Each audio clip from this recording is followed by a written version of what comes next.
વિદ્યાર્થી મિત્રો, આપણે માર્ચ 2024માં ધોરણ 12 કોમર્સની જે પરીક્ષા લેવાની છે તે અંગે ગાલાની અસાઇનમેન્ટના પેપરોનું સોલ્યુશન જોઈશું. આંકડાશાસ્ત્ર વિષયની અંદર આપણે દરેક વિભાગ વાઇઝ સોલ્યુશન જોઈશું. તો ચાલો વિદ્યાર્થી મિત્રો સ્ટાર્ટ કરીએ. એક્ટિવ એજ્યુકેશનના સથવારે ગાલા અસાઇનમેન્ટ વિષય આંકડાશાસ્ત્રનું સોલ્યુશન. તો વિદ્યાર્થી મિત્રો, આજના વિડીયોની અંદર આપણે પ્રશ્નપત્ર 6 આંકડાશાસ્ત્ર વિષયની અંદર વિભાગ સીનું સોલ્યુશન મેળવવાના છીએ. તો વિભાગ સી માટે આપણે જઈશું. અહીંથી આપણે સ્ટાર્ટ કરવાના છીએ. અગાઉના વિડીયોની અંદર પણ વાત કરી છે કે કુલ વિભાગ સીની અંદર 9 પ્રશ્ન પૂછાશે. તેમાંથી કોઈ પણ 7 આપણે લખવાના છે. કોઈ પણ 7 લખી શકીએ, બની શકે થિયરી પણ હશે જ. તો તમારી થિયરી માટે પણ હોવી જોઈએ. એટલે દાખલા અને થિયરી બંનેનું કોમ્બિનેશન વિભાગ સીની અંદર હશે. ચલો સ્ટાર્ટ કરીએ. આપણે 31મો દાખલો છે. લાસવેર પાસેનો સૂચકાંકનો ગુણોત્તર 4:5 અને ફિશરનો સૂચકાંક 150 હોય તો પાસેનો સૂચકાંક ગણ. ઓકે, સ્ટાર્ટ કરીએ. IL જેમ IP બરાબર 4:5 પ્રમાણ આપ્યું છે. ફિશરનો સૂચકાંક IF છે. IF બરાબર 150 તો IP શોધો. ઓકે, અહીંથી દાખલો સ્ટાર્ટ આપણે કરીએ છીએ. IL જેમ એટલે છેદમાં લખી શકાય બરાબર 4 જેમ એટલે છેદમાં થયું. આ છેદમાં છે, સામે જાય તો અંશમાં લખી શકાય. એટલે કે IL બરાબર 4/5 અને IP થશે પરિણામે. હવે ફિશરનો સૂચકાંક આપ્યો છે એટલે એનું આપણે સૂત્ર મૂકીએ. IF બરાબર IL ગુણ્યા IP અને ઇનરૂટ. આવું સૂત્ર છે ને મિત્રો? કોમેન્ટ્સની અંદર કંઈક લખતા રહેજો. પ્રશ્ન હોય તો પૂછજો અને વિડીયો પણ શેર કરજો. IF તમને આપ્યું છે 150 બરાબર. આ તેથી નિશાની. IL ની જગ્યાએ લખી શકાય પરિણામ 1 પરથી. આ જ બસ મેઇન વસ્તુ 1 છે આની અંદર. 4/5 ગુણ્યા IP ગુણ્યા IP તો છે જ ઇનરૂટ. હવે ગણિત અથવા આંકડાશાસ્ત્ર જેવા વિષયોની અંદર જ્યારે આવું સ્ટેપ આવે કે વર્ગમૂળ કાઢવાનું, વર્ગમૂળ નીકળતું નથી, તો બંને બાજુ સ્ક્વેર કરો. અહીંયા સ્ક્વેર અને અહીંયા પણ સ્ક્વેર, બંને બાજુ સ્ક્વેર. 150 નો 15 વર્ગ 225 અને 1 મીંડું છે એટલે 2 મીંડા. અહીંયા સ્ક્વેર અને સ્ક્વેર રૂટ એટલે કે વર્ગ અને વર્ગમૂળ ઉડી જાય. વર્ગ પણ થઈ ગયો કહેવાય, વર્ગમૂળ પણ થઈ ગયું કહેવાય. IP ગુણ્યા IP એટલે IP નો સ્ક્વેર. 4/5 છે, આ બાજુ આવે તો 5/4 થાય. 22,500 ગુણ્યા 5/4 બરાબર IP સ્ક્વેર. કેલ્સીની અંદર આપણે કરીશું કે 22,500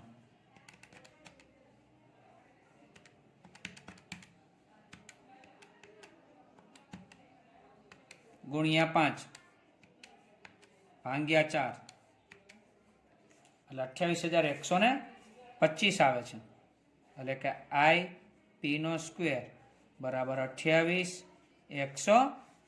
IP નો સ્ક્વેર, મારે IP જ ખાલી જોઈએ. IP નો સ્ક્વેર એનું વર્ગમૂળ IP તો 28,125 નું વર્ગમૂળ કેટલું થાય છે? 167.70. પછી પાંચડો છે તો આગળનો આંકડો વધે 70 ને 71 કરવા પડશે આપણે. તો અહીંયા થશે 167.71. 167.71 આ આપણો જવાબ. ચલો નેક્સ્ટ દાખલો આપણે જોઈએ છીએ. અચ્છા, થિયરી છે. પ્રશ્ન છે, સંપૂર્ણ ધન સહસંબંધ, સંપૂર્ણ ઋણ સહસંબંધની વિકર્ણ આકૃતિ દોરી ટૂંકમાં સમજૂતી આપો. ઓકે, આ વિકર્ણ આકૃતિ આપણે દોરી. સંપૂર્ણ ધન સહસંબંધ X અને Y. સીધી લીટીમાં 4-5 બિંદુ દોરી શકાય. આ X છે ને આ Y છે બરાબર. તો આ સંપૂર્ણ ધન થયું કહેવાય. સમજૂતી એની.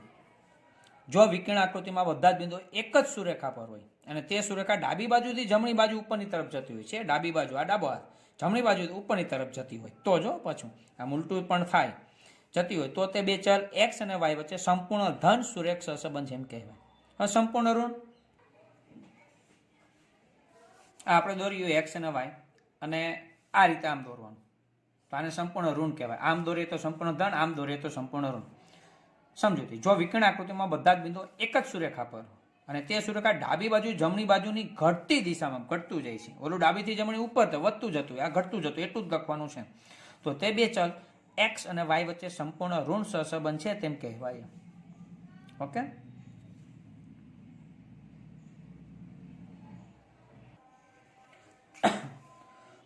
તેત્રીસમો દાખલો છે.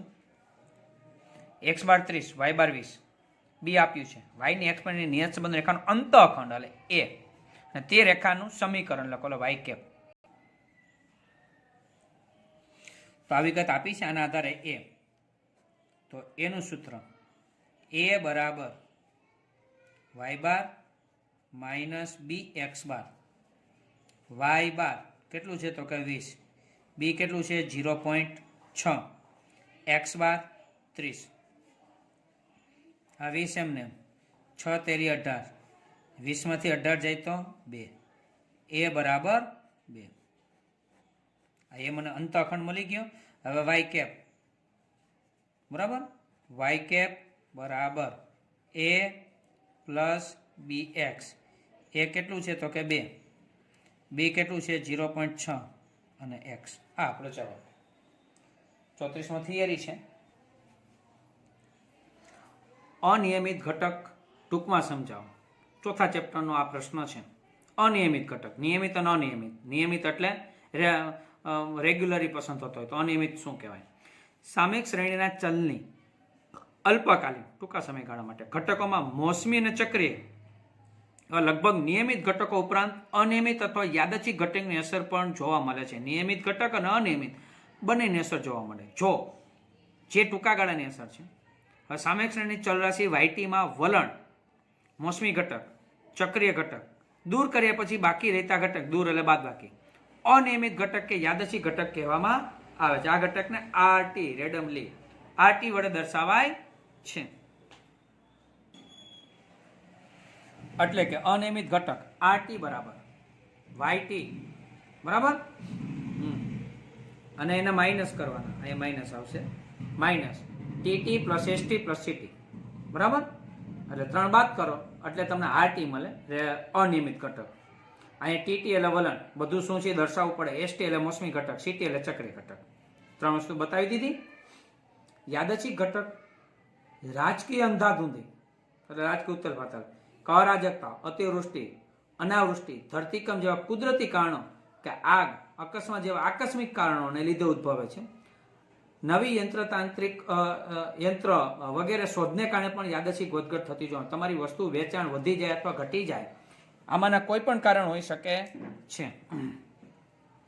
યાદચ્છિક ઘટકને નિયંત્રિત કરી શકાતી નથી, કારણ કે દાખલા તરીકે અતિવૃષ્ટિ પડે, બહુ વરસાદ પડે તો આપણા હાથની વાત નથી. રાજકીય કંઈક ઉથલ પાથલ થાય તો આપણા હાથની વાત નથી. તેમજ આ ઘટકનું અગાઉથી અનુમાન પણ કરી શકાતું નથી. તેથી સામયિક શ્રેણીના અભ્યાસ પરથી ચલ રાશિ વાયટીનું ચોક્કસ અનુમાન કરી શકાતું નથી. ઘણીવાર આવા ઘટકની અસર કામચલાઉ કે ક્ષણિક હોય, થોડીક વાર જ હોય, થોડોક સમય હોય, મહિનો, 2 મહિના, 3 મહિના, 5 મહિના જ હોય. આ પરિસ્થિતિમાં કૃષિ ઉત્પાદન કે ઔદ્યોગિક ઉત્પાદનની સામયિક શ્રેણી માટે નિર્ધારિત લક્ષ્યાંકો સિદ્ધ થઈ શકતા નથી. પછી 35મો, પ્રથમ 4 પ્રાકૃતિક સંખ્યાઓમાંથી એક સાથે 3 સંખ્યાઓ યાદચ્છિક રીતે પસંદ કરવાના યાદચ્છિક પ્રયોગનો નિર્દેશ અવકાશ લખો. ઓકે, પ્રથમ 4 પ્રાકૃતિક સંખ્યા, પ્રથમ 4 પ્રાકૃતિક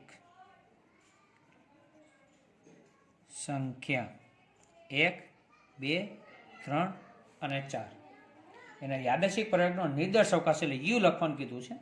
અને 4 માંથી કોઈ પણ 3 પસંદ કરવાની એવી વાત કરી છે. તો યુ એકદમ સરળ છે. દાખલા તરીકે તમે પસંદ કરો 1, 2 અને 3. લાઈનમાં લેતા જઈએ. 1, 2 અને 4 પણ પસંદ થાય ને, 1, 2, 3, 1, 2, 4 પણ પસંદ થાય, 1, 3, 4 પણ પસંદ થાય, 1, 3 અને 4 પણ પસંદ થાય. લાસ્ટમાં 2, 3 અને 4. આના સિવાય કોઈ શક્યતા છે નહીં. આના 2 માર્ક્સ આપને મળશે. બરાબર. 36મો.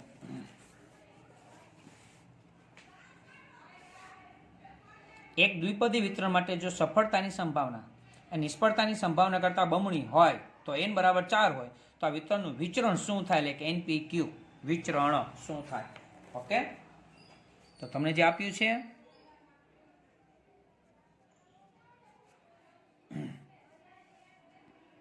ધારો કે અથવા તો તમને P અને Q વચ્ચેનો સંબંધ તમને આપી દીધો છે. એ હું અહીં લખું. જોજો શું કીધું છે.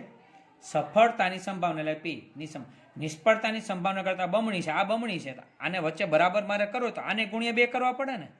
આની પાસે 10 રૂપિયા હોય, આની પાસે 5 રૂપિયા હોય તો 5 ગુણ્યા 2 કરો તો જ બે વચ્ચે 10 બરાબર 10 થાય. એટલે આ બમણા હોય ને તો આને બમણા કરવા પડે. બરાબર. બીજું n બરાબર 4 અલ્પવિરામ કરું છું. n બરાબર 4 તો વિતરણનું વિચરણ શું થાય? વિચરણ. ઓકે, અહીંથી દાખલો સ્ટાર્ટ કરીએ. P બરાબર 2Q. આ બે એમને Qની જગ્યાએ 1 - P લખી શકાય. આપને સૂત્ર આવડતા જશે એવી આશા રાખું છું. 2 ને ગુણ્યા 2 એકુ 2, 2 ગુણ્યા P એટલે 2P. અહીંયા 2P. આ માઇનસ છે, આ બાજુ આવે તો પ્લસ થાય. આ P અને પ્લસ 2P બરાબર 2 ને કેટલા થાય? 3P બરાબર 2. 3 ગુણાકારમાં છે, સામે જઈ તો ભાગાકારમાં. એટલે P બરાબર 2/3. P ના આધારે Q મળશે તમને. Q નું સૂત્ર શું થાય? લખ્યું છે 1 - P. જો આ રહ્યું Q ની જગ્યાએ 1 - P. તો P એટલે કેટલું છે અહીંયા? 1 - 2/3. બાદ બાકી કરો. 2/3 બાદ કરીએ એટલે કેટલા થાય? 1/3. બરાબર. સ્ક્રીનશોટ પાડી શકો છો. હવે મને વિચરણ કીધું છે. વિચરણ એટલે શું? સૂત્ર. વિચરણનું સૂત્ર શું છે? NPQ. 3 એનો ગુણાકાર. n કેટલા? તો કે 4. P કેટલું છે? તો કે 2/3. Q કેટલું છે? તો કે 1/3. અંશ અને છેદમાં છેદ ઉડતો હોય તો ઉડાડી શકાય, નથી ઉડતા. 4 2 8, 8 એકુ 8, છેદમાં 3 3 9. મારો લાસ્ટ જવાબ આ થશે. 37મો પ્રશ્ન થિયરી છે. સવૃત્ત વિવૃત અંતરાલ અને વિવૃત અંતરાલની વ્યાખ્યા આપો. અચ્છા, સવૃત્ત વિવૃત અને વિવૃત સવૃત્ત. પ્રશ્નમાં ભૂલાઈ ગયું છે. વિવૃત સવૃત્ત. બરાબર. પેલા સવૃત્ત અને વિવૃત સમજીએ મારી ભાષામાં પહેલા, પછી આ વ્યાખ્યા જોઈએ. સવૃત્ત એટલે એ સંખ્યા લઈ લેવાની હોય અને પેટી કાઉન્સ. વિવૃત એટલે એ બાજુની સંખ્યા લેવાની ન હોય અને નાનો કાઉન્સ. આ ટૂંકું ટચ પણ વ્યાખ્યા. જો A અલ્પવિરામ B બિલોંગ્સ ટુ R અને A લેસ ધેન B એટલે A કરતાં B મોટા હોય તો એને સમાવતી તથા A અને B ની વચ્ચેની તમામ વાસ્તવિક સંખ્યા એને સમાવતી હોય એટલે A લઈ લેવાનું અને બાકીની A અને B ની વચ્ચેની બાકીની બધી લઈ લેવાની વાસ્તવિક સંખ્યાઓના ગણને સવૃત્ત વિવૃત અંતરાલ કહે છે. તેના સંકેતમાં A B. જો અહીંયા પેટી કાઉન્સ, આ પેટી કાઉન્સ છે અને આ નાનો કાઉન્સ છે. સવૃત્ત બાજુ જે પેલા શબ્દ સવૃત્ત છે, પેલા પેટી કાઉન્સ, પછી વિવૃત છે, નાનો કાઉન્સ વડે દર્શાવાય છે. સંજ્ઞામાં કે x કે જ્યાં આ લીટો છે કે જ્યાં x કે જ્યાં A less than or equal to, આ ઇક્વલ ટુ કરવાનું આપણે, અને x less than b, b બાજુ નથી કારણ કે b લેવાનો નથી, વિવૃત છે. x બિલોંગ્સ ટુ r અને છગડો કાઉન્સ. વિવૃત સવૃત્ત તો તમને સમજાય છે, નથી લેવાની અને સંખ્યા લેવાની છે. બરાબર. જો a b belongs to r, a less than b હોય તો b ને સમાવતી, એને સમાવતી નથી લખ્યું, b ને સમાવતી તથા a અને b વચ્ચેની તમામ વાસ્તવિક સંખ્યાઓના ગણને વિવૃત સવૃત્ત અંતરાલ કહેવાય છે. તેના સંકેતમાં a b, જે બાજુ વિવૃત એ બાજુ જો નાનો કાઉન્સ, જે બાજુ સવૃત્ત એ બાજુ પેટી કાઉન્સ વડે દર્શાવાય છે. સંજ્ઞા અહીંયા આપણે કહી દીધી છે. 38મો કોષ્ટકની રીતે સાબિત કરો. બરાબર, કોષ્ટકની રીતે સાબિત કરવાનું કીધું. લક્ષનું અસ્તિત્વ નથી. ઓકે, કરીએ છીએ આપણે. પેલા એક્સ, બીજું ખાનું એફ ઓફ એક્સ, પછી એક્સ, અને પછી વળી પાછું એફ ઓફ એક્સ. અહીંયા એફ ઓફ એક્સ એટલે આ 3/x plus 1. F of x એટલે 3/x પ્લસ 1.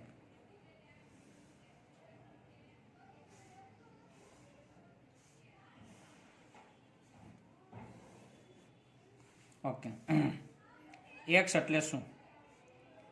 ત્યાં કેટલા કીધા છે? -1. આપણે સંખ્યા રેખા દ્વારા સમજવાનો પ્રયત્ન કરીએ કે કઈ બાજુ શું કરવાનું છે ને. દાખલા તરીકે આ સંખ્યા રેખા હોય, વચ્ચોવચ્ચ 0 હોય, આ બાજુ પ્લસ હોય, આ બાજુ -1 પછી -2.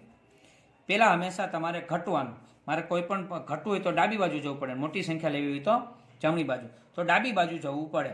તો મારે અહીં શું લેવું પડશે? માઇનસ, આ બાજુ આવો એટલે -1.1 આ બાજુ આવો. બરાબર, ડાબી બાજુ આવી એટલે -1.01 -1.001 હવે જમણી બાજુ જવાનું. આ બાજુ જાઓ તો શું આવશે? માઇનસમાં જ આવશે. અને 0.9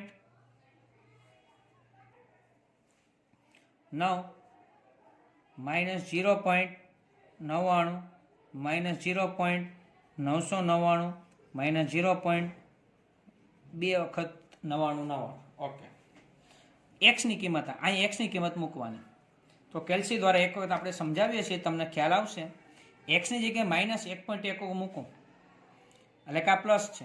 બરાબર, તો 1 અને -1.1 એટલે -0.1 થાય. એટલે જવાબ તો માઇનસમાં આવશે. ફાઇનલ થઈ ગયું બધા જવાબ. 3/0.1 3/0.1 એટલે થશે 30. પછી અહીંયા થશે 300, પછી અહીંયા થશે 3000, અહીંયા થશે 30,000. ટ્રાય કરી જોજો કેલ્શિયમ. અહીંયા -0.9, એકમાંથી 0.9 બાદ કરીએ માઇનસ એટલે +0.1 આવે. બધા જવાબ પ્લસ. 3/0.1 એટલે +30 +300 +3000 +30,000. હવે તમે નક્કી કરો, આ બેની વચ્ચે પૂર્ણાંક સંખ્યા ઘણી બધી છે. બેની વચ્ચે ઘણી બધી છે. તો આના પરથી કહી શકાય કોઈ એક ચોક્કસ સંખ્યા મળતી નથી, એટલે કે લક્ષનું અસ્તિત્વ નથી. પણ લખવું પડશે આપણે અહીં.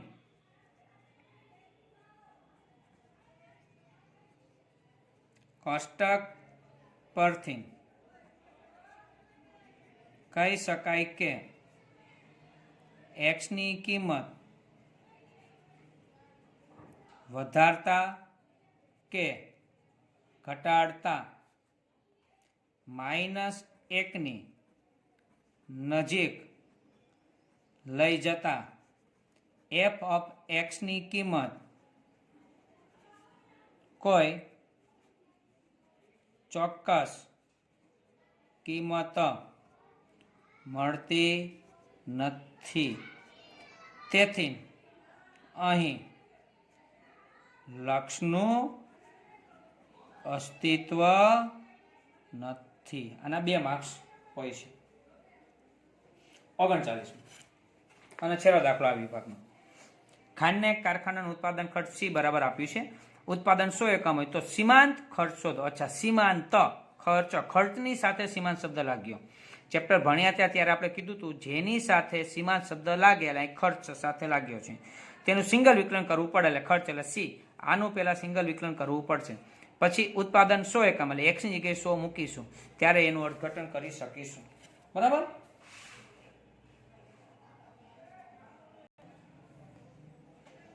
ઓકે. C નું સિંગલ વિકલન કરવું છે એટલે કે dC/dx. ચાલો, ઘાત આગળ આવશે, ઉપર એક ઘાત ઘટે, છેદમાં 10 એમને. 5x હોય એનું વિકલન કરો તો 5 અને 200 અચળ પદ છે એનું વિકલન 0 થાય હંમેશા. અહીં છેદ ઉડે છે એટલે એક સ્ટેપ વધશે. 2 5 10 5 એટલે x/5 અને આ પ્લસ x. હવે એમાં x ની જગ્યાએ 100 આપણે કીધું છે રકમ પ્રમાણે. x બરાબર 100 લેતા તો DC अपॉन dx बराबर x ના છેદમાં 5 પ્લસ x ની કે કેટલા લખીએ આપણે 100 x ની કે કેટલા લખીએ 100 100 ભાગ્યા 5 એટલે 20 પ્લસ 100 સોરી અહીંયા x ક્યાં 5 સોરી ભાઈ ઘણા કોમેન્ટ્સમાં લખે છે 5 વેરી સોરી અહીંયા 5 અને અહીંયા 5 100 ભાગ્યા 5 એટલે 20 20 ને 5 કેટલા થશે 25 બરાબર। હવે આનો મતલબ આનું અર્થઘટન શું થાય અર્થઘટન લખવું પડે એનો પણ એક માર્ક હોય છે અર્થઘટનનો અર્થઘટન શું થાય એકદમ સરળ રીતે સમજાવવાનો પ્રયત્ન કરું જોજો ખાસ તમે x ની કે કેટલા લખ્યા 100 લગભગ 100 જ કહેશે આપણે દાખલા પણ 2 છે સ્વાધ્યાયની અંદર 100 જ છે ઉદાહરણ પણ છે પણ કંઈક બીજું કાંઈ પણ કહે આની અંદર એક એડ કરવાનો પ્લસ કરવાનો 100 એટલે 101 તો અહીં લખવાનું 101 માં એકમ ઉત્પાદન માટે ખર્ચ ₹25 થાય અહીં જે જવાબ આવે ને 101 માં એકમના ઉત્પાદન માટે ખર્ચ ₹25 થાય। તો વિદ્યાર્થી મિત્રો વિડીયોને લાઇક શેર અને સબસ્ક્રાઇબ કરજો આગળ પણ વધારજો અન્ય તમારા વિદ્યાર્થી મિત્રો સુધી પહોંચાડજો જેથી આ દાખલાઓ એ ભણી શકે કંઈ પણ પ્રશ્ન હોય તો કોમેન્ટ્સ લખજો ડિસ્ક્રિપ્શનની અંદર મારા વોટ્સઅપ નંબર પણ આપ્યા છે એના દ્વારા પણ સોલ્યુશન મેળવી શકશો નેક્સ્ટ વિડીયોની અંદર મળીએ ત્યાં સુધી બધાને જય સ્વામિનારાયણ।